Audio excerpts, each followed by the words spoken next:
When we're talking about the need for our body to experience full arousal, because if we don't, then we're not able to access the pleasure that's available to us, right? So if we're just saying, well, I have kids, I don't have time, right? What do you mean I need 20 minutes? Right. It's laughable. So it's unfortunate because then you're doing yourself a disservice, right? Yes. So then you're not having enjoyable sex because your body literally isn't primed and ready for it. Right. And so then it's like, well, I'm not enjoying the sex that I'm having, so I don't want it. So then it becomes this really vicious like feedback loop of just not understanding because we don't have the proper education for it, and not giving ourselves the opportunity to create these spaces within ourselves and within our relationships. 100%. Yeah. And I think that's really the challenge, to help women and couples understand. And I feel like men are tapped into this a little bit more, but the way that they communicate this to their partners might get a little sticky, right? Because then women are starting to feel that duty and that obligation of,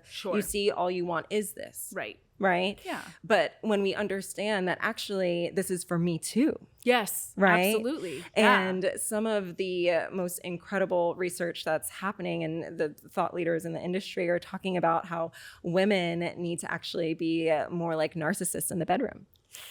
Interesting. Tell me more about that. Do tell. So it's more about claiming our desire. Right. Okay. And realizing that we are worthy and deserving of that experience as well. Right. Yes. There's an incredible sex therapist out of New York. I think Steven Snyder is his name. And his book is called Love Worth Making or something like that. I'll give you the resource. Okay. But when I was reading this book, he was referring to our sexual self. What he says is that our sexual self never really grows up. Right? Our sexual self remains a toddler. Interesting. So if we think about toddlers. I know them well. Yes. Yeah. What are their temperaments like, Oh, Dr. Kat? Well, Rachel. Yeah. I would categorize toddlers as highly inconsistent, kind of psychopathic. Sure. Like 1 minute they're super happy and the next minute they're angry at the world. And tiny little nuances can throw off their moment. Yes. And you know what? They also recover real quick. Yes. They'll pitch a fit. Yeah. And then in like 5 minutes sort of peter out. And then they're up and playing. Like nothing ever happened. Which brings me to use that word psychopath. You're like, okay, are we cool? Are you good? Are we good? I don't know. I'm not sure. Let me give you some space. 4 seconds ago, the world was over because I gave you the yellow cup and not the red cup. Right. Even though you asked me for the yellow cup. Exactly. But I didn't know what I wanted. Right. Yes. Until it actually happened. And then I realized that actually I don't want this yellow cup. I want this red cup. So sneaky. I see the link there. I'm on to you. Okay. Right. All right. And they're learning their own autonomy. Right? Yes. They want to do something, right? They do. And they don't really care about what anybody else wants or thinks. Correct. Right? So 100%. Mine and no. Yeah.